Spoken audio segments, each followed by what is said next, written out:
The shadow of legends. The ancient streets of Athens thrummed with life as dusk settled over the city. Neon lights buzzed alongside crumbling marble ruins, a clash of modernity and antiquity. In a dimly lit cafe tucked within the labyrinthine alleys of Plaka, a man sat alone, his sharp eyes scanning the crowd. His name was Pat, short for Patroclus, and he bore a name that carried the weight of millennia. His lineage was whispered among those who still believed in the old gods, those who knew that fate could not be outrun. Pat had trained his entire life for this moment. He was a descendant of Achilles, not just in blood, but in purpose. The legacy of his ancestor burned in his veins like wildfire, driving him to one singular mission: to uphold the curse decreed by Zeus himself. His target was Octavian IV, a charismatic politician whose meteoric rise had captured the hearts of Greece. Octavian's face was plastered across billboards and campaign posters, his promises of unity and prosperity echoing across the nation. But beneath the polished exterior lay the truth. Octavian was the latest scion of Apollo's bloodline. And if history had taught Pat anything, it was that Apollo's descendants always walked a fine line between ambition and destruction. Pat sipped his coffee, his fingers tracing the edge of a small, leather-bound notebook filled with centuries of notes passed down through his family. Each entry detailed the lives of Achilles' descendants and their encounters with the lineage of Apollo. The pages painted a grim tapestry of bloodshed, betrayal, and tragedy. Yet this time, things were different. This time, the stakes extended far beyond personal vendettas.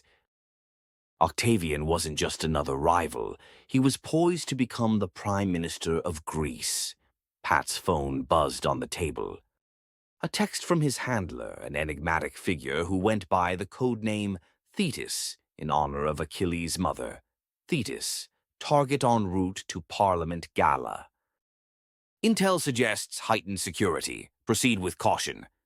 Pat pocketed the phone and stood, his dark jacket blending into the shadows of the narrow streets. The Parliament Gala was a who's who of political elites. It was also the perfect place for a confrontation, if he could manage to get close. The Zappeian Hall glittered with opulence, its neoclassical columns adorned with banners bearing Octavian's campaign slogan, "A united Greece for a strong tomorrow." Inside, the air buzzed with excitement as dignitaries mingled over glasses of champagne. Octavian stood at the center of it all, his golden hair catching the light, his smile disarming yet calculating. He looked every bit the heir of a sun god, radiant and untouchable. Pat observed from the shadows of a balcony above the main hall. His heart pounded as he prepared himself. The blade concealed beneath his jacket was a modern interpretation of Achilles' own weapon, a gift passed down through generations, forged from celestial bronze. Its edge could pierce the essence of anyone tied to the divine. As Pat's hand moved toward the blade, doubt crept into his mind. Killing Octavian here, in front of the world, could shatter Greece's fragile political stability. The country was already teetering on the edge of economic collapse. If Octavian's death were traced back to him, it wouldn't just mean his end. It could spark chaos. But there was more. Pat had studied Octavian's speeches, his policies, his ambitions. Despite his lineage, Octavian seemed different.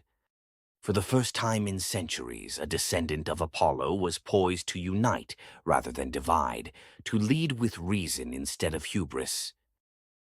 Could the curse truly be unbroken, or was Pat about to repeat the cycle of needless bloodshed? The voice of his ancestor whispered in his ear, a phantom echo from the past. "Strike swiftly, as I did. Fate demands it." But another voice, softer and steadier, whispered back, "What if this time you choose mercy?" Pat's internal battle was interrupted by movement below. Octavian stepped up to the podium, his voice commanding as he began to address the crowd.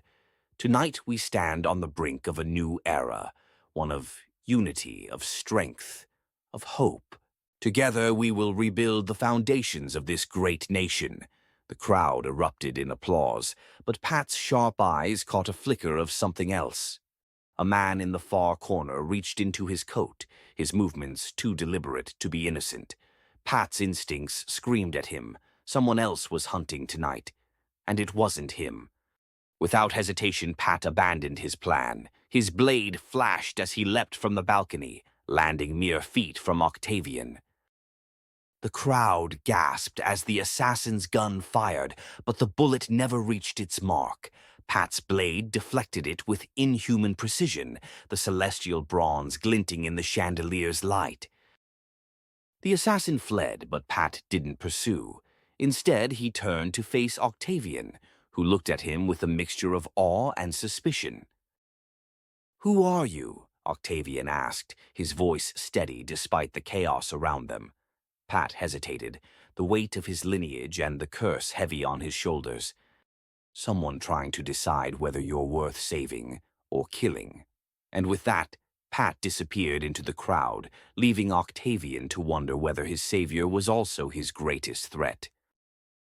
Above, on Olympus, the gods watched with bated breath.